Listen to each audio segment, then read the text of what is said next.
De l'eau pour tous? Ce petit point d'interrogation, il change absolument tout. Parce qu'en fait, derrière cette question qui a l'air si simple, se cache une des réalités les plus complexes et les plus conflictuelles de notre époque. Voilà, c'est exactement ça la tension qui entoure l'eau aujourd'hui. D'un côté, on a ce besoin vital, universel, et de l'autre, eh bien, un enjeu de pouvoir, un enjeu de conflit. Et pour bien comprendre cette dualité, il faut qu'on remonte un peu le temps, jusqu'à une date clé. 2010. Il faut bien se rendre compte, c'est seulement en 2010 que l'ONU a officiellement dit « Stop, l'accès à l'eau potable, c'est un droit humain fondamental ». C'est fou quand on y pense, non? C'est tellement tard pour une ressource aussi vitale. Alors attention, cette reconnaissance, elle n'est pas contraignante, mais symboliquement, c'était quand même une étape énorme. Mais ce qui est peut-être le plus révélateur, ce n'est pas tant le vote en lui-même que ce chiffre, 41. 41, c'est le nombre de pays qui se sont abstenus. Et attention, pas n'importe lesquels. On parle des États-Unis, du Canada, de la Turquie. Leur réticence, ça nous montre bien une chose. Même sur le principe, l'idée de voir l'eau comme un simple droit, eh bien c'est loin, très loin de faire l'unanimité. Alors, justement, pour comprendre pourquoi c'est un sujet aussi sensible, il faut qu'on s'arrête un instant sur sa valeur symbolique. C'est une dimension qui va bien au-delà de son aspect purement matériel. Cette phrase du philosophe Gaston Bachelard, elle résume tout parfaitement. En gros, ce qu'il dit, c'est que l'eau, ce n'est pas juste H2O. C'est beaucoup plus que ça. C'est lié à notre imaginaire, à des idées très profondes comme la pureté, la vie, la renaissance. Et c'est précisément à cause de cette charge symbolique que pour énormément de gens, l'idée de la traiter comme une simple marchandise, c'est juste impensable, inacceptable. D'ailleurs, cette valeur symbolique, on la retrouve vraiment au cœur des grandes religions. Pensez-y, le jardin d'Éden irrigué par un fleuve, Moïse qui est sauvé des eaux, le baptême de Jésus dans le Jourdain ou encore les ablutions rituelles dans l'islam.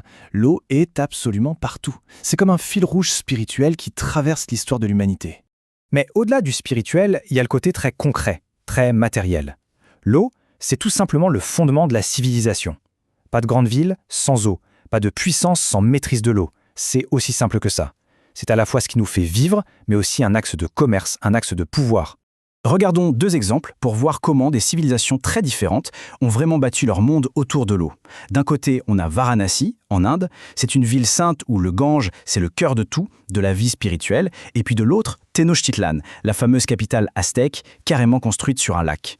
On a donc 2 mondes, 2 époques, mais une seule et même réalité, c'est l'eau qui façonne les civilisations. Bon, on a vu la valeur symbolique, presque sacrée. Maintenant, passons à une réalité beaucoup plus conflictuelle. Parce que c'est ça le paradoxe de l'eau. Si elle peut unir dans le symbole, elle divise, et parfois très durement, quand elle commence à manquer. Ce qu'on voit sur cette carte, c'est un fait géopolitique absolument majeur. C'est que les frontières de l'eau, eh bien, elles ne correspondent pas du tout aux frontières politiques tracées par les humains. Imaginez, on a 263 grands bassins fluviaux qui sont partagés entre plusieurs pays. Ça représente 60% de toute l'eau douce du monde. Autant dire que c'est la recette parfaite pour des tensions potentiellement explosives. Et au cœur de toutes ces tensions, il y a un concept qu'il faut vraiment comprendre, c'est le conflit amont-aval. L'idée est très simple en fait.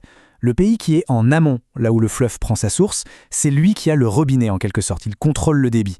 Et le pays en aval, lui, il est complètement dépendant de ce qui se passe plus haut. Et là, ce tableau, il rend les choses très concrètes. Regardez l'Égypte.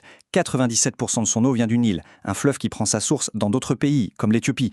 Ou le Pakistan, 76% de son eau vient de l'Indus, qui lui prend sa source dans la région très contestée du Cachemire. On voit bien que ces chiffres, ce ne sont pas juste des statistiques, ce sont des véritables bombes géopolitiques à retardement. Pour vraiment voir comment cette dynamique fonctionne sur le terrain, prenons un exemple très connu, le bassin du Jourdain. Là-bas, c'est une région où littéralement chaque goutte d'eau est un enjeu de pouvoir. Alors, suivons un peu le parcours de l'eau. Tout part des hauteurs, du Liban et du plateau du Golan. Déjà, à ce niveau-là, une grosse partie de l'eau est captée, détournée, notamment pour alimenter les villes. Le résultat, c'est que plus bas, en aval, le débit du fleuve est réduit de manière drastique. Et la conséquence finale de toute cette chaîne, eh bien, c'est une catastrophe écologique qu'on peut voir à l'œil nu. La mer morte qui ne reçoit presque plus d'eau et qui s'évapore, qui recule année après année. Parce qu'il ne faut pas oublier, au-delà des grandes tensions entre les États, cette crise de l'eau, elle a un impact direct et souvent brutal sur la vie des gens. Et elle révèle des inégalités absolument criantes. Le contraste est saisissant. Dans les pays du Nord, l'accès à l'assainissement, c'est quasiment 100%. C'est la norme. En Afrique subsaharienne, ce chiffre chute à 30%. C'est un véritable fossé. On parle de 2 mondes complètement différents. Et attention, il faut aussi se méfier des mots. Quand on entend les organisations internationales parler d'un accès amélioré à l'eau, il faut comprendre ce que ça veut dire concrètement. Souvent, la réalité est très précaire. Pour un quart de l'humanité, ça veut simplement dire avoir 25 litres par jour d'une source qui est à moins de 200 mètres de la maison. Le simple confort d'ouvrir un robinet chez soi et d'avoir de l'eau potable 24/7, eh bien ça ne concerne en réalité qu'un tiers des habitants de la planète. Un tiers seulement. Et là, on arrive à un paradoxe qui est profondément injuste. Plus on est pauvre, plus l'eau coûte cher. Ce graphique, il le montre très bien. Ceux qui ont la chance d'être raccordés au réseau officiel, ils payent un prix, on va dire, modéré. Mais tous les autres, ceux qui n'ont pas cet accès, ils sont obligés de se tourner vers des vendeurs informels qui, eux, facturent l'eau beaucoup plus cher. Et puis, il y a une autre tension très forte, celle qui oppose les villes et les campagnes. Cet exemple qui vient d'Australie est parlant. Il montre la valeur économique qu'on peut créer avec un même volume d'eau, en fonction de son usage. Et on voit bien que l'industrie ou les mines, ça génère beaucoup plus de richesse que l'agriculture. Et ça, bien sûr, c'est un argument en béton pour justifier le transfert de l'eau des campagnes vers les grandes villes qui n'arrêtent pas de grandir. Alors au final, que faut-il retenir de tout ça? Comment est-ce qu'on peut envisager l'avenir de l'eau dans ce contexte si tendu et si inégalitaire? Eh bien, cette citation du Programme des Nations Unies, elle va droit au but. Elle résume parfaitement le cœur du problème. La crise de l'eau, au fond, ce n'est pas une crise technique. Ce n'est même pas vraiment une crise naturelle. C'est avant et surtout une crise politique et sociale. Donc, le point crucial à retenir, c'est celui-ci. La planète, en quantité absolue, ne manque pas d'eau.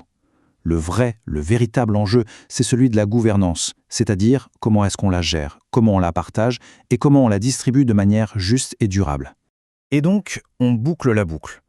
On en revient à notre question du début, mais formulée un petit peu différemment.